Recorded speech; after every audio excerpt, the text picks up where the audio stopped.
Professor Jenna Hartel from the field of Library and Information Science. This is an episode in a video series called What Makes This Paper Great?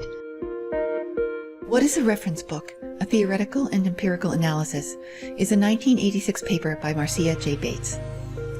It contains important fundamentals for anyone interested in information. Much has changed in the information environment since its publication, namely a wholesale shift from print to digital forms of information, including reference books. Keep in mind that the print-based information universe of the 1980s provides the foundation and contours of the digital information environment of today. Looking back to understand these earlier print forms provides keen insights for working with contemporary digital information resources and systems.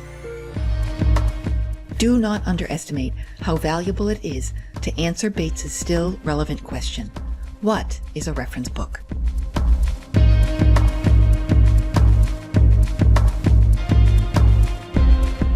The paper is 22 pages long. Here is my outline of its main sections.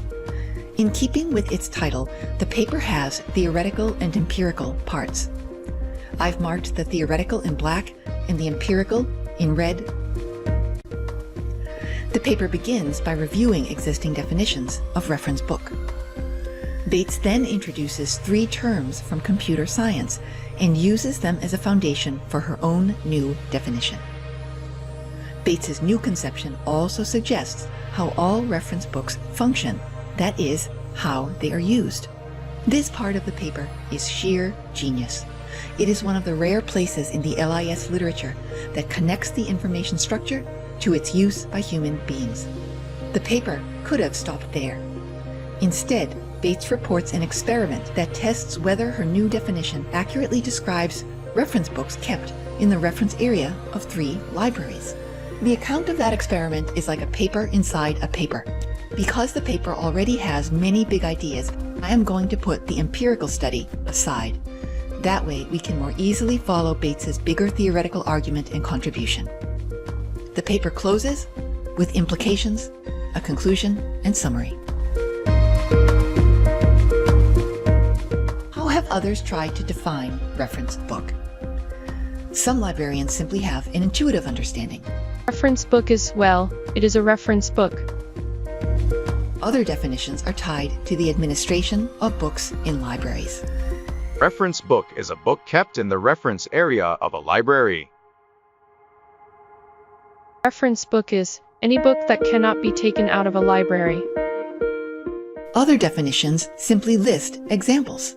Reference book is a book like a dictionary, encyclopedia, or atlas. One textbook in our field wrote, Reference book is any book that answers a question.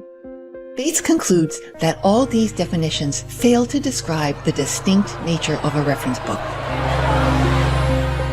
Only a 1961 definition by the great visionary of library science, S.R. Ranganathan, begins to get at the heart of the matter.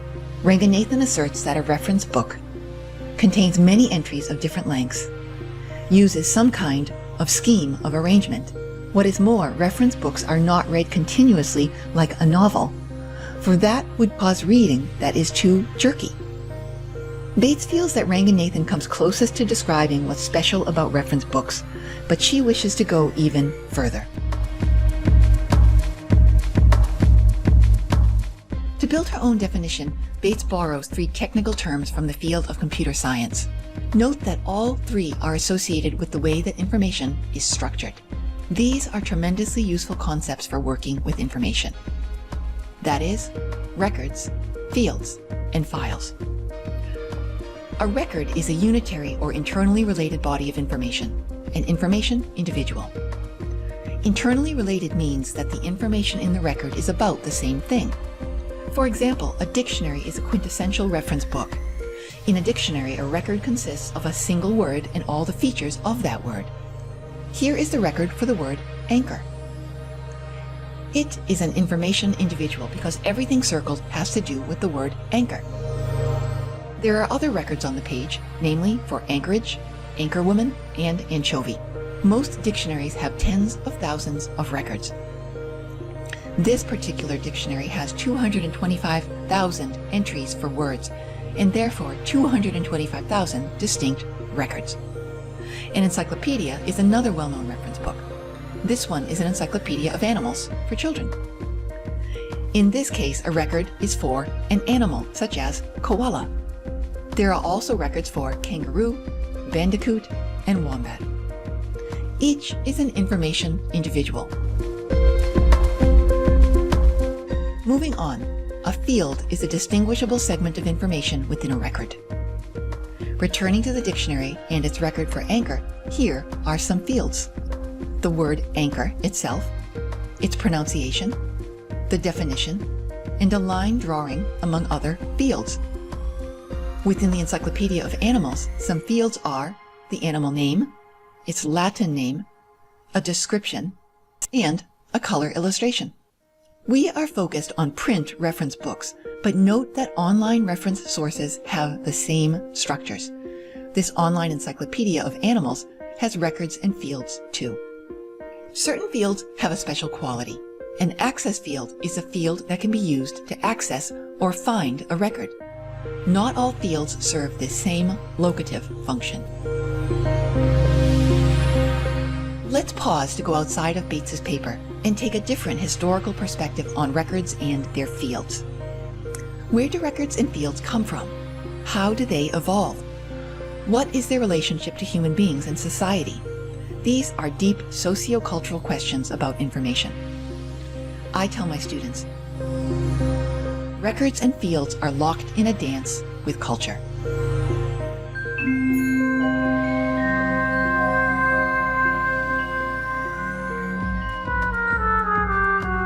I discovered this in my own research into information in the hobby of gourmet cooking. A beloved print resource within the hobby of gourmet cooking is the cookbook. It is a reference book in most cases, and its record is a recipe containing several fields. Let's look closely at 3 recipes for apple pie from 3 points in recent history. Around 1900, the recipe was quite simple and small, and it had only 2 fields, the title and some instructions. At this time, much knowledge about making apple pie was already held in the mind of the baker. 50 years later, the recipe has grown a bit. There is now a separate field for ingredients, and the instructions are more detailed. There is an illustration that suggests cooking is no longer associated with subsistence, but with entertaining and lifestyle too, a shift that began in the 1950s. Nowadays, recipes have moved online and enlarged significantly because pie-making knowledge is not widespread and more detailed instructions are needed. Reflecting the interactive digital age we live in, some new fields allow rankings and comments. Not in this recipe, but in many, are fields related to nutrition and preparation time, which reflect cultural trends related to health and lifestyle, respectively. In short, records and their fields are locked in a dance with culture. This is a great and neglected line of research for library and information science, telling the stories of records and fields within different kinds of reference sources.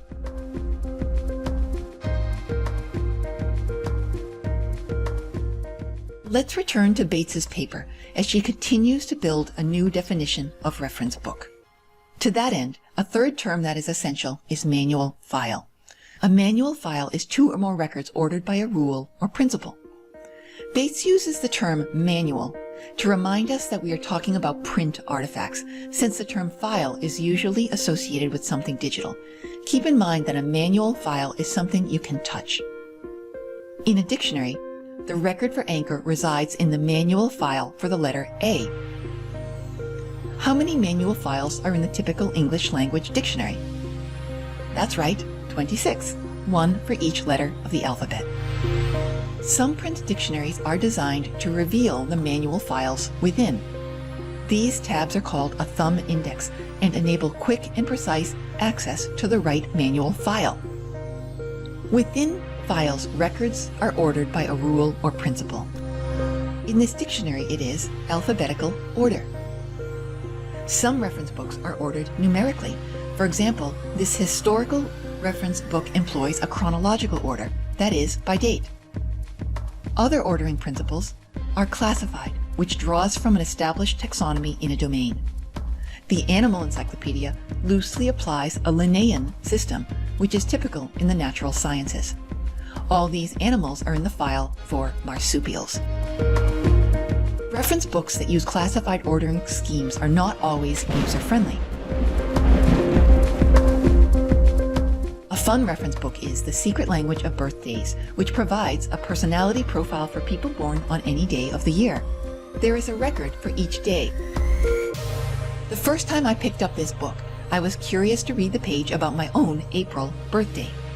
I intuitively opened the book about 1/3 of the way in, because April is about 1/3 of the way into the calendar, which I assumed was organizing this reference book. To my surprise, I landed in July. You see, this book is ordered through the zodiac calendar, which begins in late March. Hence, the record for my birthday was near the very beginning. This is an example of an ordering principle within a manual file that makes sense to experts, users, but thwarts non-experts.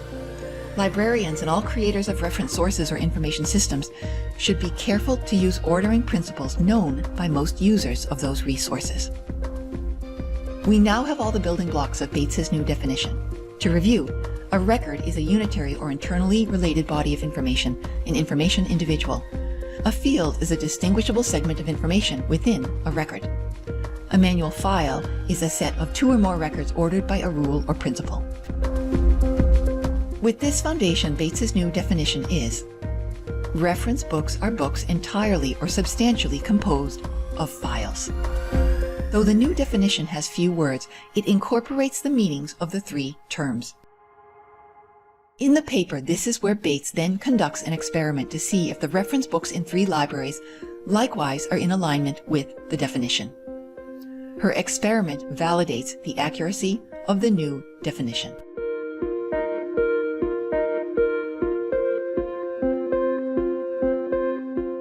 Bates's definition also sheds light on the way that reference books are used. Consider 3 different ways of using information: reading, scanning, and looking up. Reading is to look at carefully so as to understand the meaning of words. Scanning is a glancing over, a way of finding some feature in a body of information. Looking up is going directly to a coordinate in a text, often through the access field of a record. Reference books are designed for efficient access to information by scanning and looking up, not by reading. They enable a person to move swiftly across and into information structures, not having to read very much. You can leap from the whole of the book to just one of its parts expeditiously. Bates says the leap from the whole to the parts is the crucial idea. This leaping through information structures, the files, records, and fields, is a special competency of information professionals.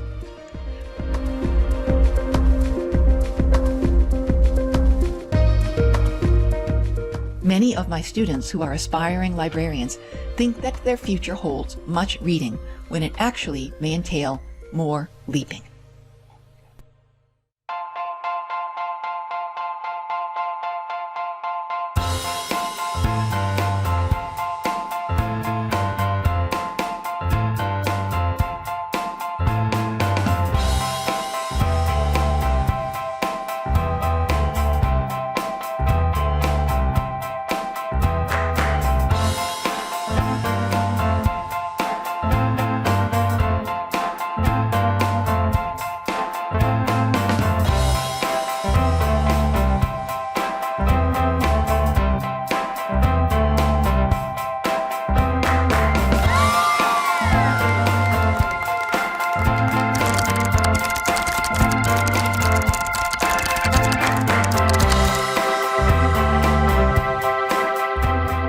What makes this paper great?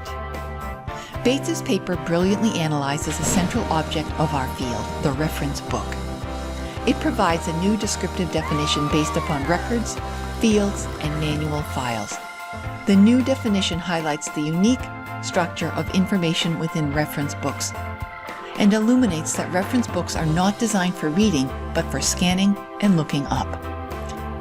Importantly, this new definition can be applied to both print and digital information resources, creating a unified rather than bifurcated understanding of the information environment.